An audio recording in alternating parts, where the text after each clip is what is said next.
오늘 말씀 창세기 27장 26절에서 29절 말씀입니다.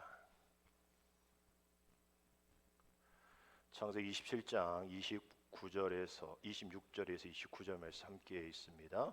그의 아버지 이삭이 그에게 이르되 내 아들아 가까이 와서 내게 입맞추라. 그가 가까이 가서 그에게 입맞추니 아버지가 그의 옷의 향취를 맡고 그에게 축복하여 이르되 내 아들의 향취는 여호와께서 복 주신 밭의 향취로다. 하나님은 하늘의 이슬과 땅의 기름짐이며 풍성한 곡식과 포도주를 내게 주시기를 원하노라. 만민이 너를 섬기고 열국이 내게 굴복하리니 내가 형제들의 주가 되고 내 어머니의 아들들이 내게 굴복하며 너를 저주하는 자는 저주를 받고 너를 축복하는 자는 복을 받기를 원하노라. 아멘. 할렐루야. 우리 어린이날과 어버이날이 있었던 지난주 즐겁고 평복한 한 주를 보냈으리라 믿습니다. 우리 김경란 권사님 오늘 안 오셨지만 우리 예진이 카톡을 봤더니 행복한 사진이 올라와 있더라고요. 우리 바닷가에서 가족들이 이렇게 앉는 모습으로 행복한 모습으로 가족 사진 있는 거 봤습니다. 오늘 예배 전에 자울 권사님들 1부 2부 사이에 전화를 드리고 오는데 어버이날 아들 왔냐 그랬더니 안 왔다고 너무나 마음 아프다고 그러시면서 오늘 꽃 전달이 되는데 전달하지 못해서 마음의 꽃을 전달해 드린다고 너무나 감사하다고 누군가는 행복한 그러나 누군가는 또 외로운 그런 한 주를 보냈으리라 생각합니다. 오늘은 어버이 주일입니다. 다른 말로 부모 감사 주일인데 우리 자녀들은 우리 부모의 사랑과 희생을 기억하고 또 감사하고 찾아뵙고 또 인사하는 그런 일들, 또 한편으로는 우리 부모들은 좋은 부모로 살아갈 것을 다짐하는 그러한 주일인 것이죠. 우리가 오늘 함께 찬양했던 가사와 같이 우리는 육신의 부모뿐만 아니라 우리는 영의 아버지 되신 아버지, 우리 함께 찬양했던 것처럼 나를 지으시고 나를 인도하시는 아버지, 우리 육신의 부모의 그 모습과 같이 우리 하나님과의 관계도 아버지와 같은 부모와 자녀의 관계를 우리가 잘 기억하면서 이 땅에서의 효, 하늘 향한 우리의 효, 아버지를 대하는 마음, 또 하나님을 대하는 마음, 그 사랑의 마음으로 대해야 될 공통된 연결된 시간들이 바로 이 시간입니다. 우리 성경에서는 이 효 또 공경 정말 강조를 하고 있는데 특별히 10계명, 10개의 계명 중에 가운데가 이 다섯 번째가 부모 공경에 대한 이 약속의 말씀이잖아요. 첫 번째부터 네 번째까지는 하나님에 대한 말씀, 나머지는 인간에 대한 이야기인데 하나님과 인간을 연결하는 가장 중요한 이 계명이 부모 공경이라는 거예요. 그만큼 부모 공경이 중요한데 부모 공경했으면 좋겠어. 부모 공경하기 위해서는 이렇게라고 가르치지 않고요. 부모를 공경하라. 부모를 즐겁게 하라. 부모를 기쁘게 하라. 부모에게 순종하라라고 명령을 하고 있습니다. 성경은 우리에게 부모에 대한 것에 권유를 또 가르치지는 않고 명령을 하고 있다는 것을 기억하셔야 합니다.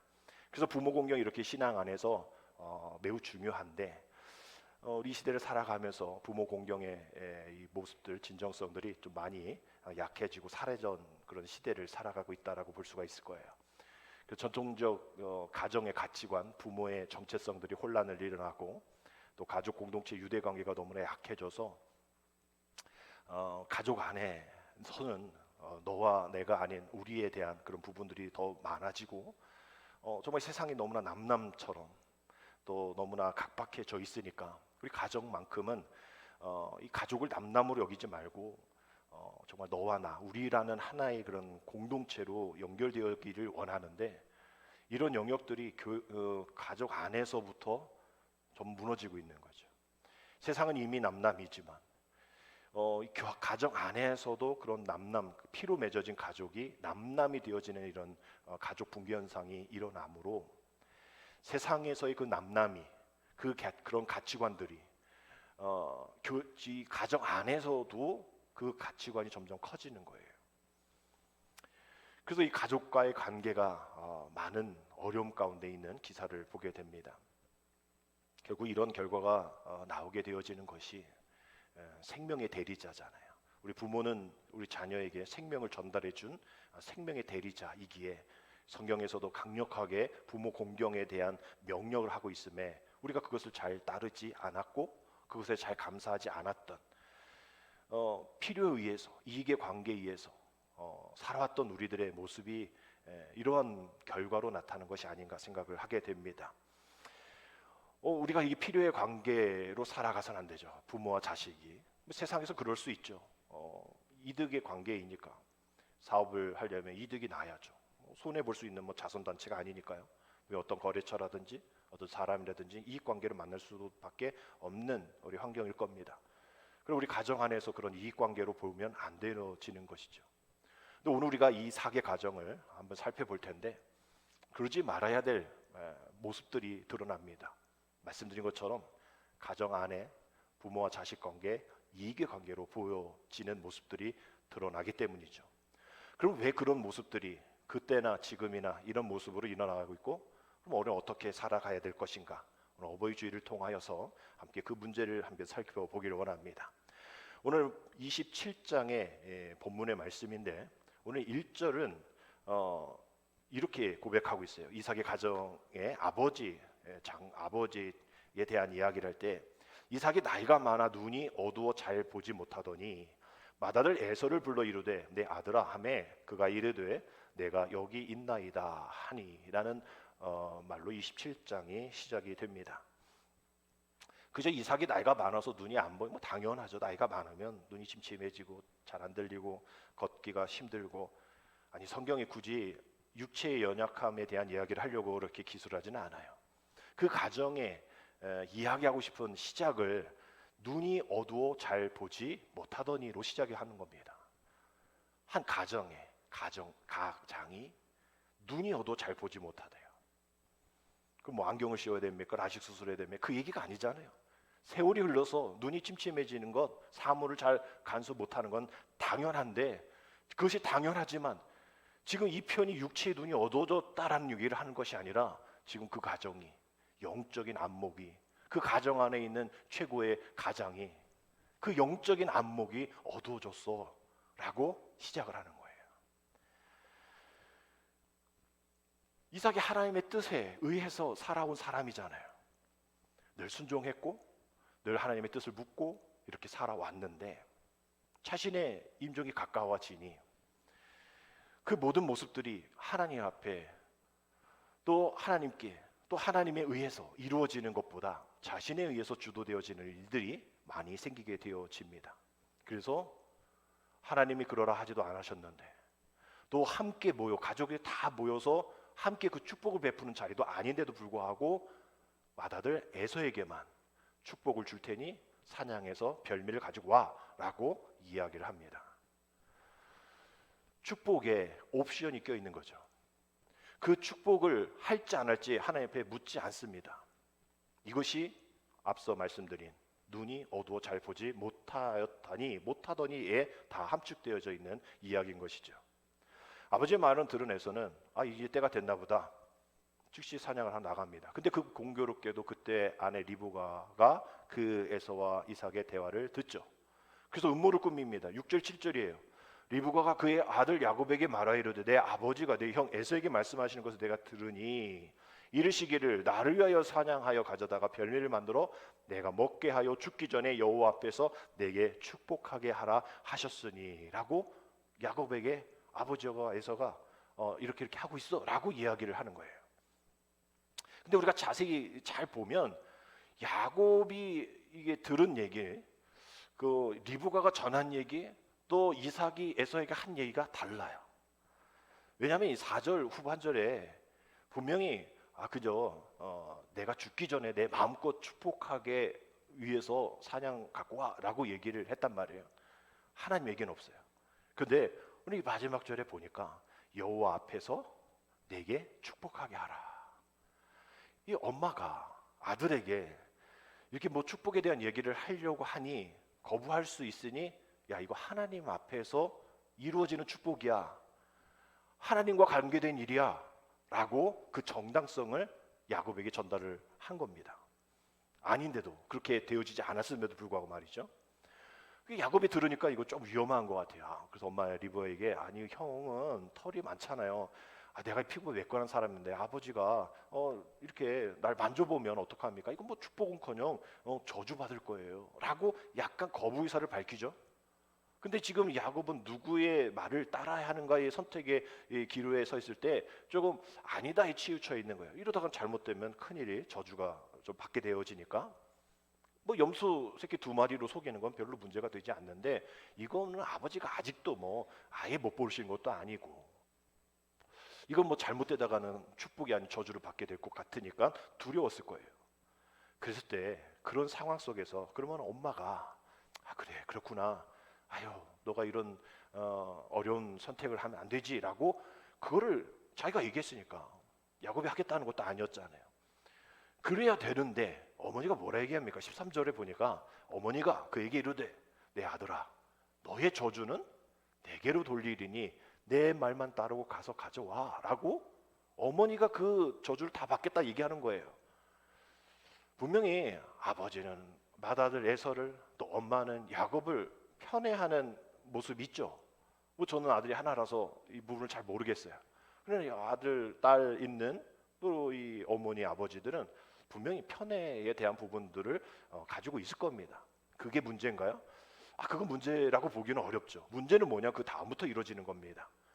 그 편애가 문제가 아니라 자신의 그 정당성을, 목적을 이루기 위해서 속임수라는 그 죄를 사용하고, 그 속임수의 죄의 대가인 저주까지도 가볍게 생각하는 것, 그거를 아무렇지도 않게 자녀에게 보여주는, 그래도 되나 보구나 라는 그 가족 안에서의 교육적인, 이것이 문제인 거예요. 편애는 할 수가 있죠. 그러나 그 부분들이 더 진행되어지는 문제 속에서 이삭의 가족이 이런 어려움 가운데 있다라는 거예요.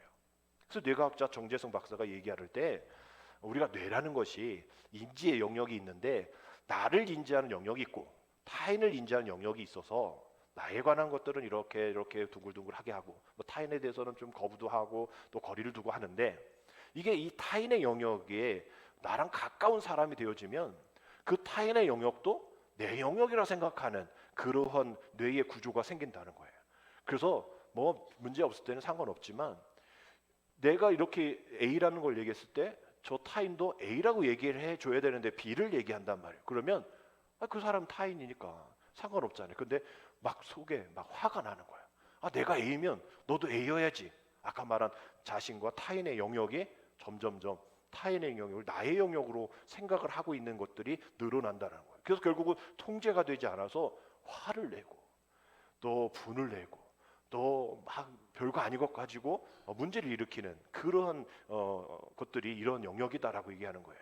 아마 리브가도 이 아들 야곱이 하나님께서 주신 거라, 하나님 것이라는 것을 인정하지 않고 자기의 것이라 생각했던 것 같아요. 근데 거기에 더 큰 문제는 뭡니까? 이제 야곱도 아버지를 속이는 일에 적극적으로 참여하는 거예요. 처음에는 이거 좀 문제가 될 것 같은데요 라고 얘기했는데, 어머니가 다 저주 받아준다고 약속하니까 이제 막 용기가 생기는 거죠. 이제 홀가분해지는 겁니다. 아니 어떻게 이 속임이, 이 죄가 어떻게 홀가분할 수가 있는 거예요. 그러나 부모에 의해서, 어머니에 의해서 이러한 속임이 홀가분해지는 일들이 일어나는, 이런 것이 문제라는 거예요. 그래서 이제 본격적으로 리브가는 남편, 또 야곱은 아버지를 속이는 작전에 들어갑니다. 거짓말로 아버지 속이기 시작된 것이죠. 야곱이 19절에 보니까 이삭에게 별미를 제공하고 축복을 요구합니다. 근데 이 19절의 말씀에 거짓말이 많이 들어있어요. 트리건 찾듯이 한번 팩트 체크를 한번 해보면, 야곱이 아버지에게 대답하되, 나는 아버지의 맏아들 에서로소이다 라고 거짓말하죠. 지금 야곱인데 자기가 형이다라고 아버지께 얘기를 하는 거예요. 그래서 아버지께서 내게 명하신 대로, 아니 아버지가 명한 게 아니라 엄마가 명했잖아요, 그죠? 근데 아버지께서 내게 명하신 대로 내가 하여 싸우니 원하건대 일어나 앉으셔서 내가 사냥한 고기를 잡수. 그래도 자기가 가서라도 사냥을 해왔으면 몰라. 엄마가 해준 거잖아. 지금 갖고 오라고 해가지고 되게 빨리 됐잖아요. 그러니까 그렇게 잡수시고 아버지 마음껏 내게 축복하소서. 이게 거짓말로 속이기 위해서 편법까지 쓰고 거짓말을 하고 계속 이런 일들이 일어나는 거예요.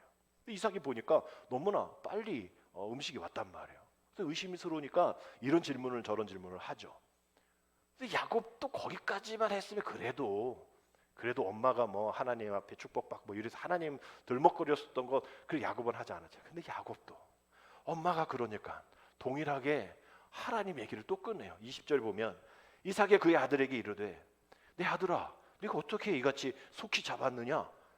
그가 이르되 아버지의 하나님 여호와께서 나로 순조롭게 만나게 하셨습니다. 여기 또 하나님을 공범으로 끌어들입니다. 하나님이 아버지 빨리 드시라고 사냥 빨리 하게 해주셨어요. 하나님을 공범으로 만드는 그런 거짓말까지 하게 되어지는 것이죠. 작은 거짓말이 거짓말을 낳고 거짓말이 중독되어서 죄책감도 희미해지고 죄책감이 희미해지니 그 죄를 다스리시는 그 하나님까지 그 죄의 영역으로 끼어들게 만드는 그러한 문제가 생기게 되어지는 거예요. 이후부터 어머니에 이어서 아들 야곱의 입에서 나오는 모든 말이 다 거짓말이 됩니다. 이런 거짓말과 이런 행동은 아버지를 전심으로 속이려는 그 애씀, 노력이 담겨져 있다라는 것이죠. 왜 이렇게 야곱은 이렇게 철저하게 속이는 자가 되었을까? 완벽하지 않은 거짓말 작전으로 이삭의 의심을 지울 수 없었고, 또 이에 직접 또 만져보고 또 자신의 아들 에서인지 아닌지를 만져보려는 그 아버지의 그것을 플랜을 짰겠죠. 근데 아버지가 정말 만져보려고 하는 거예요. 플랜 B를 해야 될 상황입니다. 22절이죠. 야곱이 그 아버지 이삭에게 가까이 가니 그저 축복해 줄 줄 알았는데 이삭이 만지며라고 되어 있어요. 만지며. 의심이 되어지는 거예요. 만지며 이르되 뭐라 얘기합니까? 음성은 야곱의 음성이나 손은 에서의 손이로다. 이제 들킨 거죠. 의심이 되어지는 거예요. 음성은 야곱인데 손은 에서라. 플랜 B, 플랜 C를 마련합니다. 23절이죠. 그의 손이 형 에서의 손과 같이 털이 있으므로 분별하지 못하고 축복하였더라.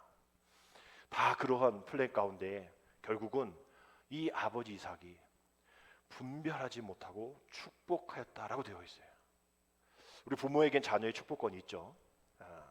전 자녀를 위해서 늘 축복하고 또 사랑하면서 그 축복 향해 그 가정을 이루어갈 텐데 분별하지 못한 축복이 있다라는 거죠. 분별하지 못하는 축복들. 우리는 그럴 수 있어요.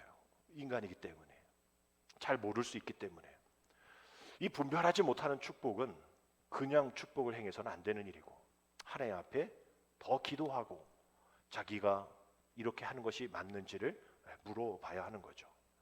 그저 단순히 눈이 어둡고 그저 시력이 약해서가 아니라 영적인 부분이 어두워지니 분별하지 못하는 축복을 전달하게 되어지는 겁니다. 결국 이삭이 에서를 변장한 야곱을 축복을 하죠. 그런데 또 미심쩍은 그러한 모습이 있는 거예요. 그러면 하나님께 물어야죠. 그러나 오늘 말씀 가운데 이삭이 하나님께 이 축복이 정당한 건지 묻지 않습니다. 묻지 않으니 그 묻지 않은 것에 안심을 하고 24절에서 이삭이 이르되 내가 참 내 아들 에서냐 거기까지 묻는 거잖아요. 거기에서 마지막 리브가든 야곱이든 돌아올 수 있는 기회가 있는데 아마 여기까지는 생각 안 했을 거예요. 이 정도였으면 벌써 끝났을 텐데. 근데 계속 아버지가 의심을 하면서 묻는 거죠. 그 옆에 아마 리브가 있을 거예요. 아마 이 말씀 이삭이 이르되 내가 참 내 아들이 에서냐라고 물었을 때 야곱은 어머니의 눈을 봤을 거예요. 어머니가 어디 있겠죠? 이렇게 지시했겠죠? 어머니가 그때 그만하자. 이러다 큰일 나겠다. 저 그만할래요. 이래야 되는데 아마도 성경에 나와 있잖아. 아마도 어머니는 계속해. 그러다 보니까 뭐라 됐어요? 그가 대답하되 그러하니다. 마지막 회개의 기회를 놓칩니다. 지체하지 않고 그러하이다라고 대답을 하는 것이죠. 리브가 야곱의 이 거짓말을 되돌릴 수 있는 마지막 기회를 놓친 거예요. 에덴 동산에서 아담과 하와가 죄를 범했을 때 너 왜 그랬어? 라고 말씀하지 않고 아담아 어디 있느냐라고 물으시는 그 주님의 음성과 하나님의 음성과 동일한 거잖아요. 아니 하나님 만드신 에덴 동산에 애들이 어디 있는지 왜 모르시겠어요? 어디 있는지 왜 모르시겠어요? 내가 너를 에덴 동산 쫓아내기 쉽지 않아 라고 묻는 그 질문에 대답을 하지 않는 거예요. 마찬가지 오늘 리브가 야곱이 마지막 기회를 놓치게 된 겁니다. 이삭은 여전히 미심쩍었지만 확인하지 않고 그저 자기에게 주어진 그 별미를 먹고 그저 포도주 마실 생각에 누가 보면 뭐 상관없지 뭐 내가 의심하는 건 뭐 누구든 상관없어. 나는 그냥 마지막에 이렇게 별미 먹고 축복가지고 포도주 마시면 돼라는 생각을 가졌을 거예요. 이것이 바로 먹는 자, 탐하는 자, 별미를 탐하는 자, 그 인간의 탐욕이 잘못된 결론, 분별하지 못하는 축복을 전달해 버리는 것이죠. 어떻게 보면 우리 뭐 에서가 받을 축복을 야곱이 받은 거, 뭐 인간적으로 생각해 볼 때 약삭빠른 세상 욕심이다. 뭐 야곱의 속임수 이삭의 눈이 어두워진 거, 뭐 그것이 문제다. 뭐 이렇게 볼 수가 있겠지만 어떻게 보면 하나님은 이 모든 과정에 개입하고 계시다라는 거죠. 우리는 알지 못하지만 알았을 때는 어떤 일이 일어나냐면 오늘 뒷부분이거든요. 33절, 34절에 보면 이제 자기가 축복한 사람이 맏아들이 아닌 것을 알고 또 축복을 자기가 못 받았던 것을 아는 형이 어떤 이 모습으로 나오는지를 보면 이삭이 심히 크게 떨며 이르되 그러면 사냥한 고기를 내게 가져온 자가 누구냐? 내가 오기 전에 내가 다 먹었고 그를 위하여 축복하였은즉 그가 반드시 복을 받을 것이니라. 에서가 그의 아버지의 말을 듣고 소리내어 울며 아버지에게 이르되 내 아버지여 내게 축복하소서 내게도 그리하소서라고 통곡을 하는 아버지는 지금 내가 이 축복이 잘못 갔구나. 하나님 앞에 크게 떨며 심히 크게 떨며라고 되어 있고 두려움을 떨고 있고요. 에서는 이게 지금 장성한 애가 지금 소리내며 울고 있다는 거예요. 극심한 비통함, 동생에 대한 원망, 저주, 아버지에 대한 원망 이것을 마음에 담고 꺼이꺼이 소리를 내며 우는 그런 일들인 거죠. 이러한 모습이 왜 시작이 되어졌을까? 저는 당연함이라 보는 거예요. 이삭은 그냥 자기 모든 후계자는 그냥 맏아들 에서를 당연하게 생각했을 거고 그래서 뭐 상속권에 대한 관습이 그 당시 그랬으니까 굳이 하나님의 뜻을 알아볼 필요가 없었던 거예요.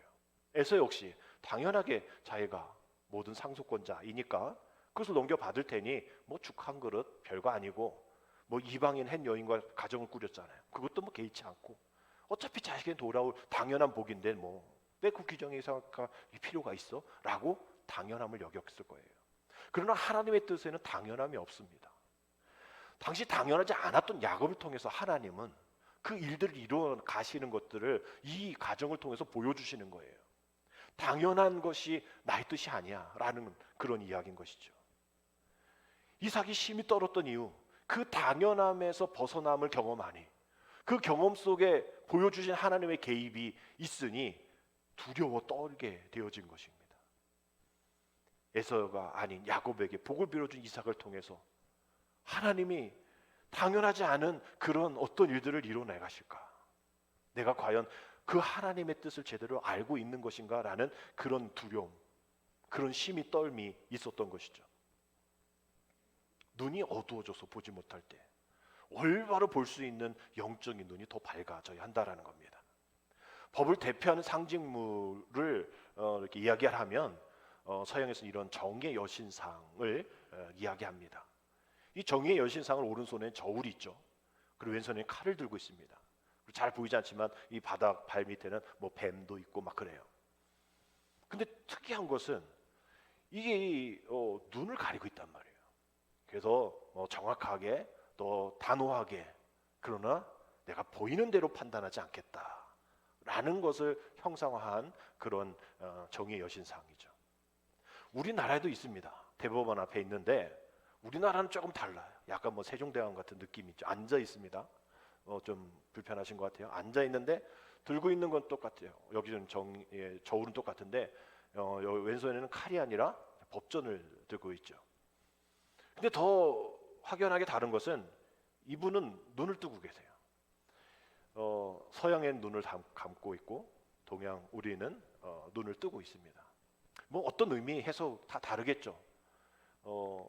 난 다른 것에 보는 대로 판단하지 않고 오직 저울과 칼로 심판하겠다 뭐 이런 얘기일 거고, 우리나라에서는 법으로 정의를 이룰 때에 내가 보고 판단하겠다 뭐 이거죠.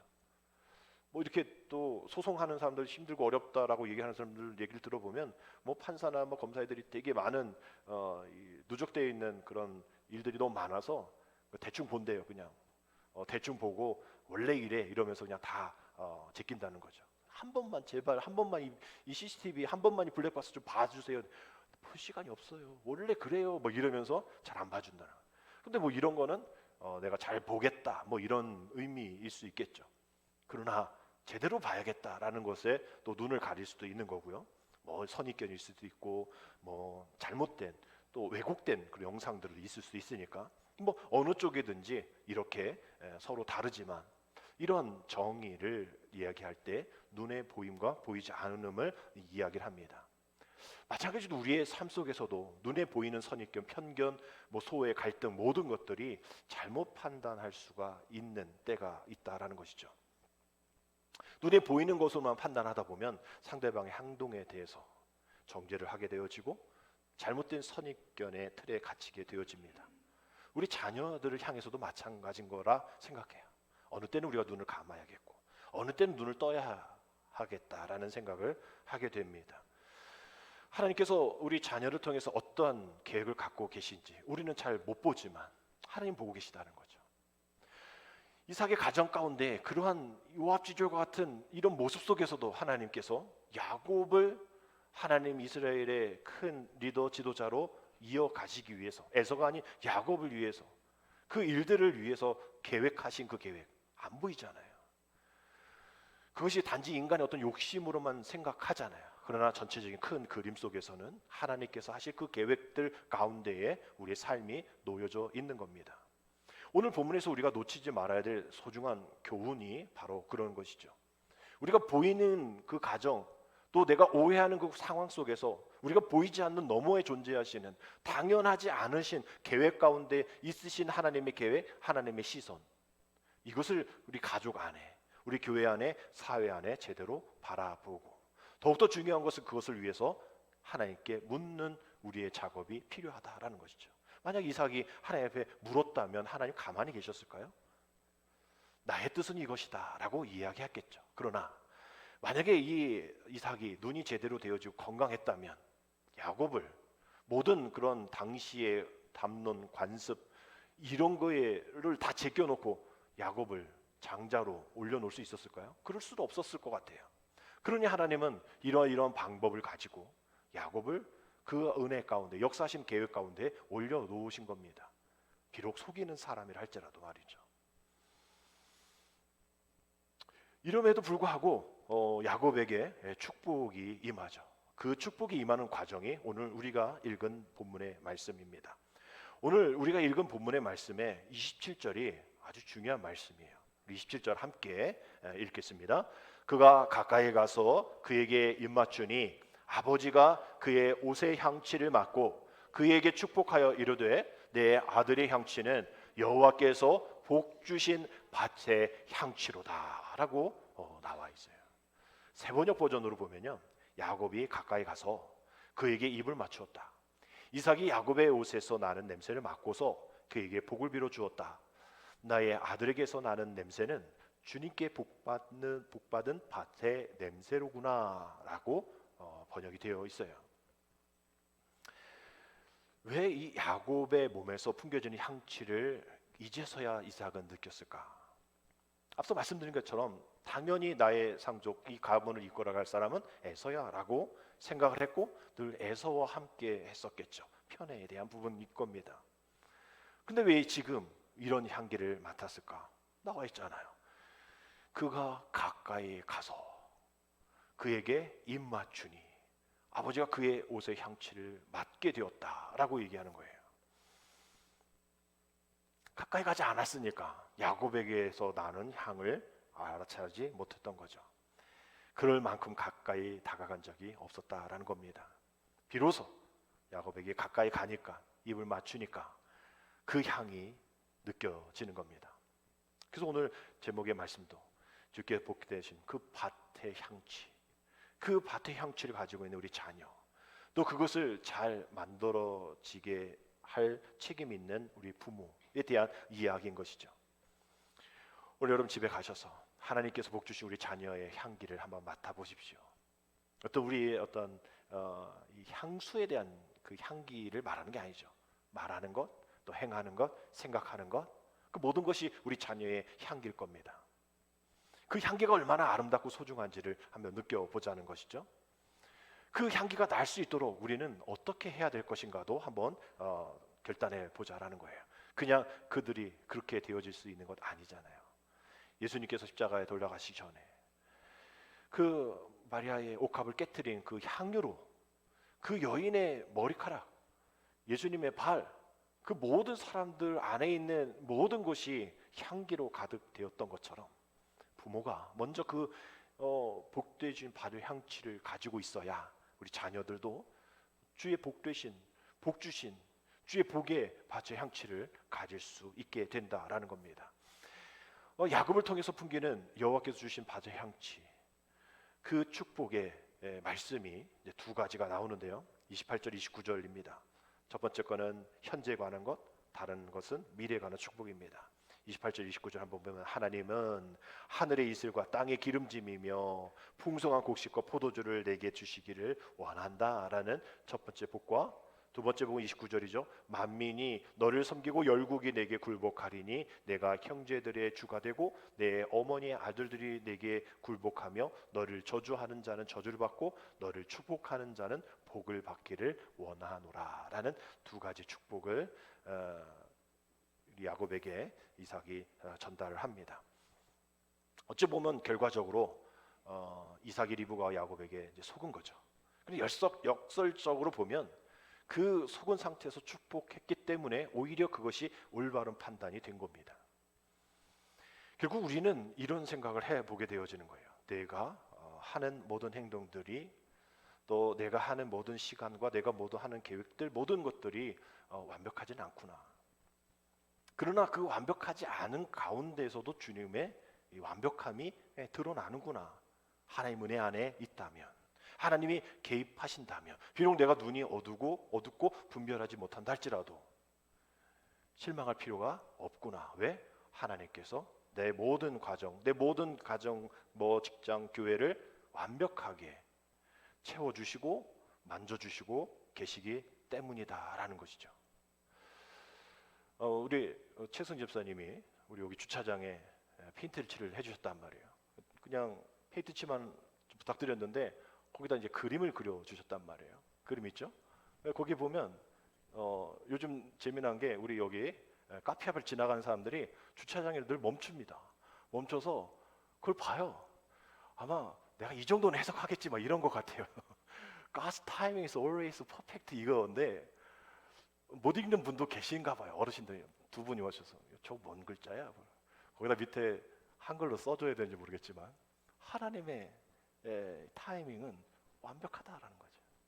하나님의 타이밍은 항상 완벽해. 어느 정도 이해하고 계시지 모르겠지만 하여튼 사람들이 가면서 고개를 또 끄덕거리기도 하고 해석이 안 돼서 그냥 가시는 분도 계시고 핸드볼을 쳐서 스펠링을 단어를 찾는 분도 계십니다. 이것도 전도일 것 같아요. 하나님의 타이밍은 항상 완벽하다. 이거죠. 하나님의 타이밍, 하나님의 계획하심입니다. 이 인간의 모습을 볼 때인데 이런 집안 어디 있습니까? 이후의 얘기들은 안 봐도 알잖아요. 형하고 형 에서랑 막 이렇게 몇십 년 동안 싸우고 계속 그런 관계. 솔직히 말씀드리면 앞에 이 두 축복이 다 야곱에게 이어지지 않습니다. 어머니 38장, 28장 뒤쪽에 그냥 죽었다 끝나요. 어머니의 관계에 대한 얘기가 없습니다. 그런 것 같아요. 우리의 타이밍 같아요. 그러나 하나님의 타이밍은 그 모든 이 별거 아닌 콩가루 같은 집안 이런 그 사람들의 계획함이 아니라, 사람들이 생각하는 그런 계획함이 아니라 하나님의 계획하심, 얼마나 그 가정을 또한 지키고 계시는가, 우리 그 이후에 나오는 말씀들을 통해서 우리가 잘 알잖아요.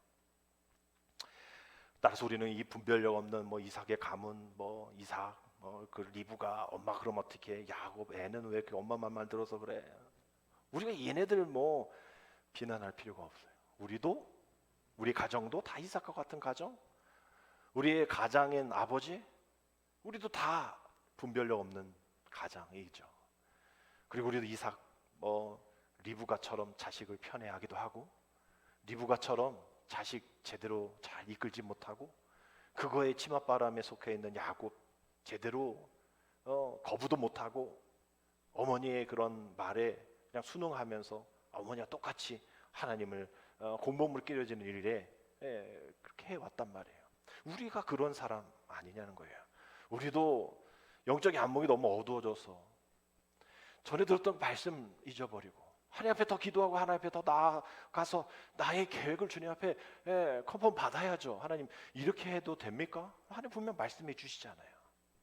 부족하다 얘기하면 더 채워주시잖아요. 근데 우리는 주님 앞에 묻지 않은 그러한 적이 너무나 많다라는 것이죠. 그러니 성령의 충만함으로 하나님의 뜻을 분별하지 못하는 것 당연하다라는 거예요. 그러나 이 말씀 속에서 결국 이삭의 가정을, 또 야곱을 그냥 내치지 않으셨죠. 로마서 5장 10절의 말씀처럼 곧 우리가 원수 되었을 때 그의 아들의 죽으심으로 말미암아 하나님과 화목하게 되었은즉 화목하게 된 자로서는 더욱 그의 살아나심으로 말미암아 구원을 받을 것이라. 아멘. 우리가 원수 되었을 때, 곧 이삭의 가정처럼 리브가 야곱처럼 하나님을 공범으로 끌어들였을 때라도 우리를 화목된 자로 더욱더 우리를 사랑하신다, 끝까지 우리를 사랑하신다라고, 우리를 구원할 가운데에 그 계획을 놓지 않으신다라고 말씀하고 계시잖아요. 그러니 기독교 윤리학자 라이언 리버가 하나님 바꿀 수 없는 것을 받아들이는 평온과 바꿀 수 있는 것을 바꾸는 용기를, 그리고 그 차이를 분별할 수 있는 지혜를 주옵소서. 우리 부모가 먼저 기도해야겠고요. 우리 이 분별을 위해서 우리 자녀들이 그 분별할 수 있는 영을 허락해 달라고 우리 자녀를 위해서 기도해야 합니다. 기도가 중요하기 때문인 것이죠. 사무엘상 1장 10절의 말씀 보면 한나에 대한 이야기가 나오죠. 아들이 없음에 한탄하면서 괴로워하면서 기도하는 그 모습들, 한나가 마음이 괴로워서 여호와께 기도하고 통곡하였다라고 되어 있는, 자기가 그 가정 안에서 제대로 대우받지 못하고 남편도 잘해주긴 잘해주는데 너무 마음이 아픈 거예요. 그래서 기도하면 엘리제 사장은 술 먹고 기도하지 말라고 막 그러고 앉죠. 이러니까 너무나 마음이 아파. 근데 그 상황이, 거기 성경에서 이야기하고 싶은 상황은 그저 악이 못나서 그저 괴로운 그런 걸로 얘기하는 상황이 아니거든요. 그 당시 이스라엘은 영적 지도자들이 영적인 분별력이 무너졌고 하나님의 음성이 들리지 않았던 그런 영적인 불임 시대인 거예요. 영적인 불임 시대. 그냥 애 못 나는 게 아니라 영적인 불임 시대인 거예요. 내가 믿음으로 한 믿음의 가정, 내가 믿음으로 한 믿음에 속해서 속도원들, 내가 믿음으로 한 전도 대상자를 그렇게 생산해내는 영적인 불임이 없었던 그런 시대였던 거예요. 그 한복판에. 그래도 하나님은 이 사무엘 어머니 한나의 기도를 들으셔서 하나님의 계획하신 가운데, 그 시대는 영적 분별력이 무너지는 그 시대지만 하나님의 계획하심은 그 한나의 기도를 통하여서, 그 사무엘을 통하여서 그 이스라엘이 회복되어지는 그런 축복의 통로로 바꾸어 주셨다라는 거예요. 그러니 기도는 무엇인가? 영적인 불임 시대를 돌파하는 영적인 씨앗이다라고 볼 수가 있는 겁니다. 기도는 영적인 불임 시대를 돌파하는 영적인 씨앗이다라는 거예요. 그 씨앗을 어디에 심어야 돼요? 우리 자녀에게, 내 마음에. 그래야 그 밭이 향기로운 밭이 되어진다라는 거예요. 바라기는 오늘 어버이 주일을 통해서 그 영적인 씨앗이 잘 자라날 수 있도록 여러분의 마음 가운데, 우리의 자녀 가운데, 우리 교회 가운데, 속회 가운데, 우리 모든 직장과 사업들 가운데 잘 심겨져서 복받는 밭에 날마다 아름다운 향취가 날 수 있도록, 향기는 향기 나라가 아니죠. 그저 향기가 나는 거예요. 가짜가 진짜처럼 하려니까 문제지 진짜는 그냥 가만히 있어도 진짜입니다.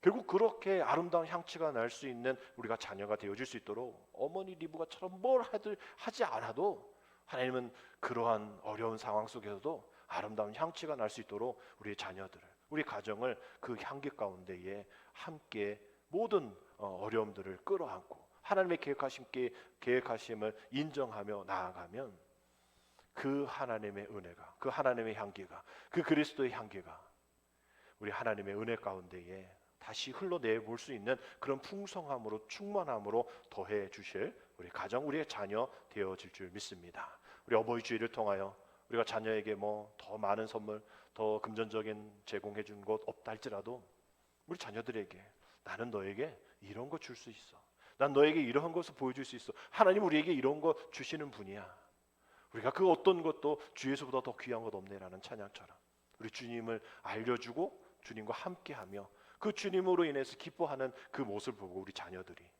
정말 그 어머니의 믿음의 유산, 아버지의 믿음의 유산, 그 가정의 믿음의 유산을 받고 그 마음으로 세상을 향해 나아가면 얼마나 이 세상이 더 아름답고 행복해지고 더 빛의 소망 가운데 나아갈 수 있을까, 더 긍정적인 기대를 해보게 되어지는 것이죠. 위로부터 받은 그 사랑 다시 아래로 흘러내볼 수 있는 귀한 믿음의 부모, 자녀, 아름다운 가정 되어질 수 있도록 5월 가정의 달 되어질 수 있도록 끝까지 기도하며 나아가는 저와 여러분들의 길을 주님의 이름으로 축복합니다. 기도드립니다. 사랑의 하나님, 우리에게 따뜻하고 행복하게 지낼 수 있는 가정과 부모님과 자녀를 허락해 주심을 감사를 드립니다. 우리들의 자녀가 내 자녀가 아니라 주님의 자녀로 올바르게 세워져 닫혀진 하늘문이 열리며 닫혀진 하늘의 창구가 열려서 이삭이 야곱을 축복한 것처럼 우리 모두, 우리의 자녀 모두 영적인 분별력을 가지고 축복의 통로가 되어 주님께 복받은 받의 향취를 풍기며 살아갈 수 있도록 주여 인도하여 주옵소서. 예수님의 이름으로 감사하며 기도드립니다. 아멘.